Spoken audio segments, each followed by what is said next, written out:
Audio Jungle.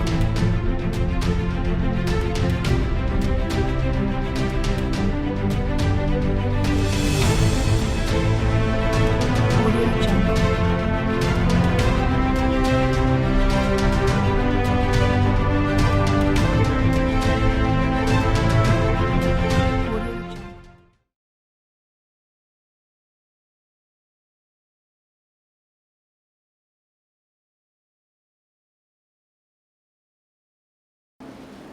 Chers amis, chers frères et sœurs en Christ, je voudrais vous saluer au nom de notre Seigneur Jésus. Nous sommes là encore à notre rendez-vous hebdomadaire, notre culte du dimanche. Nous tirons notre texte dans le psaume, le numéro 119, le verset 105, où il est écrit: ta parole est une lampe à mes pieds et une lumière sur mon sentier. Dans ce psaume, la parole de Dieu fait office de lumière et office de lampe. En ces temps troubles, en ces temps de crise, c'est de telles paroles qu'il nous faut. C'est de telles paroles que nous avons besoin pour nous éclairer, pour nous conduire dans la marche à la suite du Seigneur. Et en ce dimanche, Dieu s'est choisi un serviteur par lequel il va nous apporter ses conseils. Et c'est la personne du pasteur Yeboué Joachim que nous recevons. Que Dieu bénisse son serviteur.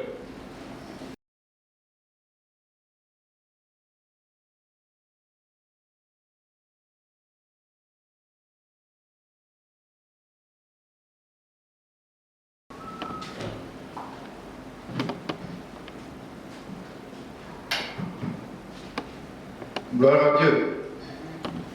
Que le nom du Seigneur soit béni. Chers frères et sœurs en Christ, je voudrais vous saluer dans le nom précieux de notre Seigneur et Sauveur Jésus-Christ. Je voudrais dire bonjour à tous ceux qui nous suivent de près comme de loin. Que la paix de Dieu, qui surpasse toute intelligence, garde vos cœurs et vos pensées en Jésus-Christ. Amen. Nous voulons vous inviter à prendre un texte biblique dans l'Évangile selon Luc au chapitre 24. Évangile de Luc, chapitre 24, le verset 36.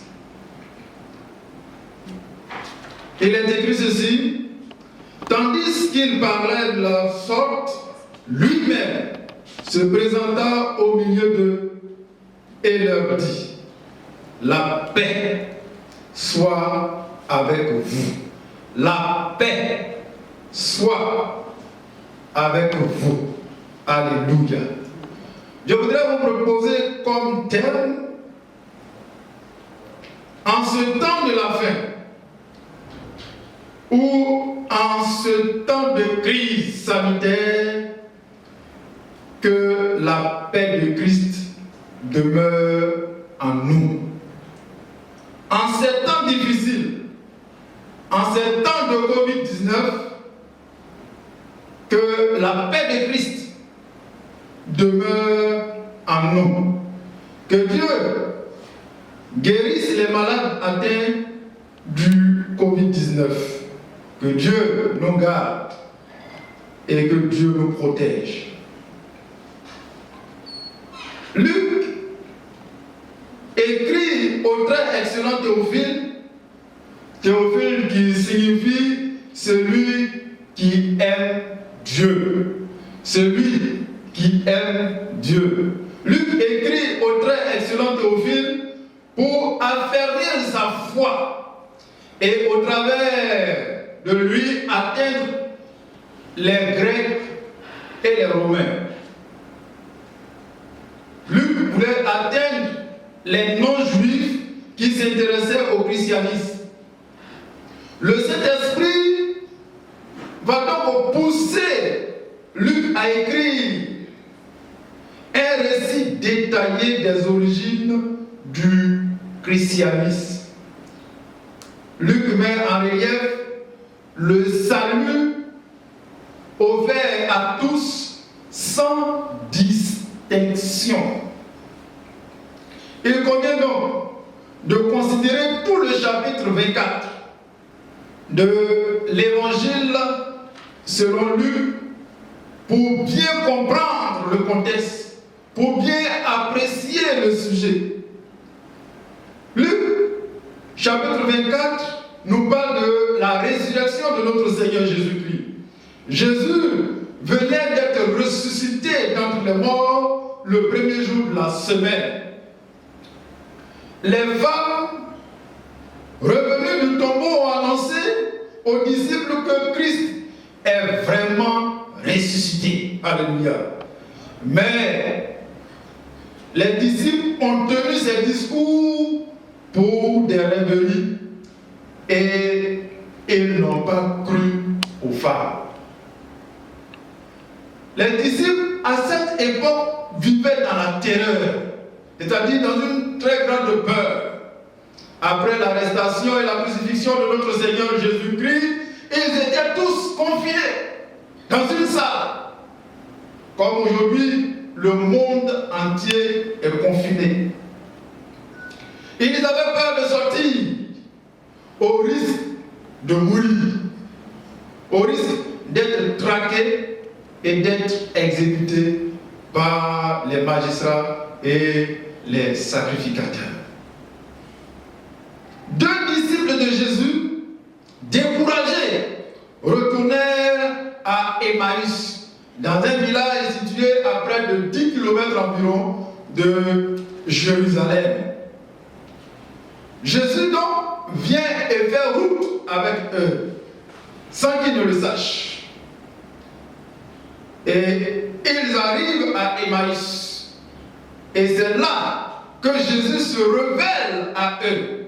À l'heure même, ils sont retournés à Jérusalem pour dire aux disciples que Christ est réellement ressuscité. Alléluia. Pendant que ces deux disciples parlaient, le Seigneur lui-même se présenta au milieu d'eux et leur dit: la paix soit avec vous. Alléluia. La paix soit avec vous. C'est une parole d'encouragement. Cette parole est une parole de réconfort. Les disciples avaient besoin d'une telle parole pour être rassurés, afin de relever leur morale qui était bas tombée. Dans leur confinement, le Seigneur est venu à eux.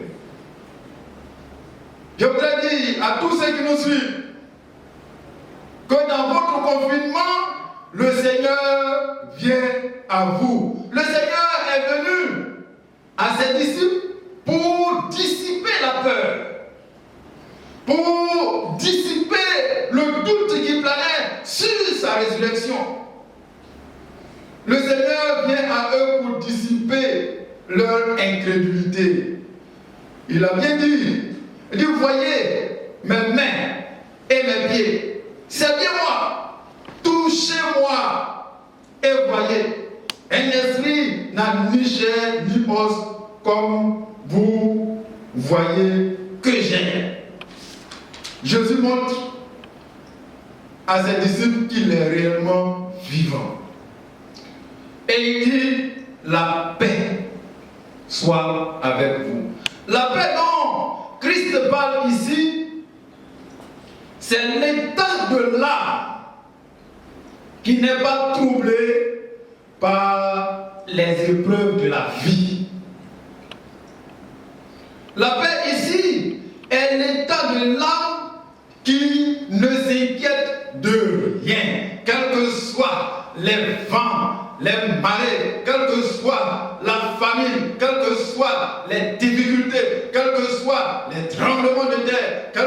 soient les guerres, quelles que soient les pandémies, quelles que soient les crises, la paix du Seigneur demeure stable. C'est de cette paix qu'il est question. La paix de Christ bannit la peur. La paix de Christ bannit la tristesse. Alors, pour que la paix du Seigneur puisse demeurer de façon stable en nous, deux conditions très importantes sont à retenir, sont à considérer. La première condition se trouve dans les versets 25 et 27 de l'Évangile selon Luc. Il est écrit ceci. Alors Jésus leur dit: ô homme sans intelligence et dont le cœur est lent à croire tout ce qu'ont dit les prophètes, ne fallait-il pas que le Christ souffrit ces choses et qu'il ressuscita et qu'il entra dans sa gloire? Et commença par Moïse et par tous les prophètes, il leur expliqua dans toutes les Écritures ce qui le concernait. Alors pour que la paix du Christ soit stable en nous, premièrement, la première condition, il faut croire que Jésus-Christ est vivant. Croire que Jésus-Christ est sorti du tombeau. Croire que Jésus-Christ est ressuscité. Car c'était le problème réel des disciples. Ils avaient du mal à croire que Jésus est vivant, que Jésus est ressuscité. Parce qu'ils ne l'avaient pas vu. Donc Jésus se présente pour dire: c'est bien moi, je suis réellement ressuscité. Donc croire que Jésus est vivant. Le chrétien ne doit pas être Dieu mort, plutôt un Dieu vivant qui est sorti vivant du tombeau. Nous devons donc manifester la foi dans sa parole, parce que Christ lui-même se trouve dans sa parole. Si nous voulons découvrir Christ, il faut lire la parole de Dieu. Dans Luc chapitre 24, le verset 5 et 6, il est écrit ceci: pourquoi cherchez-vous parmi les morts celui qui est vivant? Il n'est point ici, mais il est ressuscité. Alléluia. Notre Seigneur que nous servons dans ce confinement, il stabilise notre paix. Et pour que notre paix soit stabilisée, il faut croire que Jésus est sorti vivant du tombeau. Dans Romains chapitre 10, le verset 17, la parole de Dieu nous dit: la foi vient de ce qu'on entend. Et ce qu'on entend vient de la parole de Christ. Ce qu'on entend vient dans la parole de Christ. En ce temps de confinement, il faut lire la parole de Dieu. Il faut s'approcher du Seigneur. Dans le livre de l'Apocalypse, chapitre 1, le verset 17 jusqu'au verset 18, le Seigneur Jésus se révèle à l'apôtre Jean sur l'île prison de Patmos. Et le Seigneur dit ceci: ne crains point. Je suis le premier et le dernier et le vivant. Alléluia. Je t'ai mort et voici, je suis vivant au siècle des siècles. Je tiens les clés de la mort et du séjour des morts. Alléluia. Quand le Seigneur Jésus-Christ dit: je tiens les clés, il nous parle de pouvoir. Il a désormais le pouvoir sur la mort, le pouvoir sur le séjour des morts. Pour que notre foi soit stable, pour que notre paix soit stable, croyons que Christ est réellement vivant. Ce qu'il dit, il l'accomplit. Nous avons quelques exemples. Jésus a dit qu'il allait ressusciter des morts. Il est sorti vivant du tombeau le 3e jour après sa mort. Jésus a promis la venue du Saint-Esprit. Et le Saint-Esprit est arrivé le jour de la Pentecôte. et tous les disciples ont été baptisés. Jésus a promis qu'il reviendra chercher son Église. C'est pourquoi, chers frères et sœurs, dans ce confinement, dans ces temps de crise sanitaire, ne baissons pas les bras. Le Seigneur est à la porte. Jésus, ressuscité, monté aux cieux, viendra chercher son Église et il essuiera nos larmes. Alléluia. Le Seigneur est bien évidemment vivant. Le deuxième point, ou la deuxième condition pour que la paix soit stable dans notre vie, le passage se trouve dans le verset 29 de Luc chapitre 24. Il est dit, mais il le pressait en disant, reste avec nous, car le soir approche et le jour est sur son déclin. Et il entra pour rester avec eux. Pour que la paix de Christ soit stable en nous, dans les épreuves de la vie, permettons au Seigneur de demeurer en nous et de rester avec nous. Alléluia. Permettons au Seigneur de demeurer en nous et de rester avec nous. Dans Matthieu chapitre 28, le verset 20, Jésus dit à ses disciples, je suis avec vous tous les jours jusqu'à la fin du monde. Sa présence est totale. Sa présence est totale à nos côtés en ce temps de crise, en ce temps de Covid-19. Que la paix du Seigneur soit avec nous. En ce temps de fermeture des lieux de culte, de fermeture des frontières, là où nous nous trouvons, quel que soit le lieu, que la paix du Seigneur soit notre partage. Dans Jean chapitre 14, à partir du verset 27, Jésus dit à ses disciples, je vous donne la paix. Je vous donne la paix. Je vous donne ma paix. Alléluia. Je ne vous donne pas comme le monde donne. Que votre cœur ne se trouble point et ne s'alarme point. Jean chapitre 14, verset 27. Là où tu te trouves, mon frère, là où tu te trouves, ma soeur, toi qui m'écoutes, dans ce temps de crise sanitaire, que ton cœur ne se trouble point, que ton cœur ne s'alarme point. Christ est avec nous pour nous garder et pour nous sécuriser dans les bons comme dans les mauvais jours. Il est avec nous tous les jours. Alors pour que la paix de notre Dieu soit stable à nous, non seulement nous devons croire que Jésus-Christ est vivant, qu'il est sorti du tombeau, mais nous devons croire aussi qu'il demeure en nous et qu'il reste avec nous. Toi qui m'écoutes, qui n'as pas encore donné ta vie à Jésus, c'est Jésus qui donne la vie.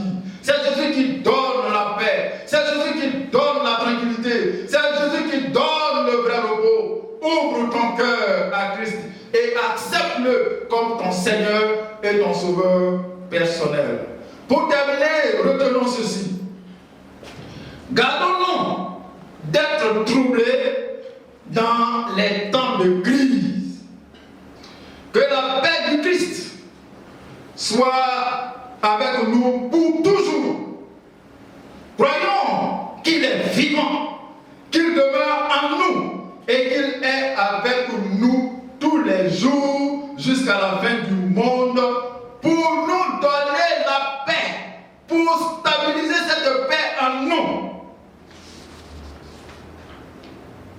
Ne craignons rien, car le Seigneur est avec nous. Ne promenons pas des regards inquiets, car le Seigneur est est notre Dieu. Le Seigneur nous fortifie. Il vient à notre secours. Il nous soutient par sa droite triomphante. Selon Ésaïe chapitre 41, le verset 10. Que Dieu donc bénisse sa parole dans votre cœur et que sa faveur soit avec vous. Amen. Voilà. Le Seigneur vient. Voilà, le Seigneur vient de nous parler. Il vient de nous rassurer. Et nous allons donc prier ce message qui nous a fait beaucoup de bien, qui vous a également fait beaucoup de bien. Il est écrit dans Actes, le chapitre 2, le verset 37. Après avoir entendu ces discours, il eut le cœur vivement touché et il dit à Pierre et aux autres apôtres, hommes frères, que ferons-nous? Certainement beaucoup se posent cette question, que ferons-nous? Alors la réponse, c'est la prière. Nous devons prier. C'est pourquoi nous allons donc prier pour que chacun puisse s'imprégner de la réalité de la résurrection de Jésus-Christ. En ce temps où le doute envahit les cœurs, où l'inquiétude envahit les cœurs, il faut s'imprégner de la réalité de la résurrection de Jésus-Christ. Nous prions donc pour ce sujet. Seigneur notre Dieu, nous voulons te bénir. Nous voulons te magnifier. Tu nous as jamais abandonnés. Ne nous as jamais fait défaut. Éternel, ta parole vient de nous confirmer cela. Tu es bel et bien ressuscité. Au moment où les disciples sont allés se confiner quelque part, au moment où ils étaient en proie au doute, c'est là que tu t'es révélé à eux. Seigneur notre Dieu, révèle-toi à chacun dans sa maison, dans le lieu où il se trouve, pour lui donner cette assurance que ta présence est toujours là, pour lui donner cette assurance que tu vis d'éternité en éternité et que ton trône n'est jamais vacant. Éternel, que ton nom soit béni, que ton nom soit célébré. Tu connais ceux qui ont perdu espoir. Tu connais ceux, notre Seigneur, qui ne savent plus à quel sens se vouer. Révèle-toi à eux, Seigneur. Manifeste-toi et que cette assurance remplisse leur cœur au nom de Jésus. Amen.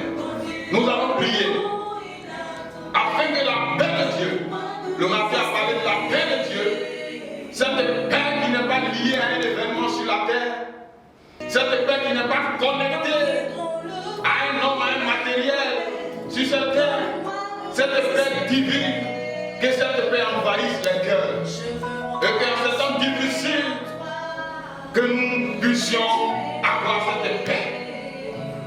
Seigneur, nous te prions. Nous avons besoin de ta paix. Tu as dit à tes disciples, alors qu'ils étaient troublés en entendant que tu vas partir, ils étaient troublés. Et tu leur as dit, je vous laisse ma paix, je vous donne ma paix. Et tu fais cette différence pertinente. Tu dis, je ne vous donne pas comme le monde donne. Seigneur, c'est de cette paix que nous avons besoin en ce temps trouble. Visite les maisons, visite les bien-aimés, notre Dieu, et accorde-leur cette paix. Accorde-leur cette tranquillité intérieure. Accorde-leur cette quiétude, Seigneur notre Dieu. Et que la confiance en toi puisse croître chaque jour.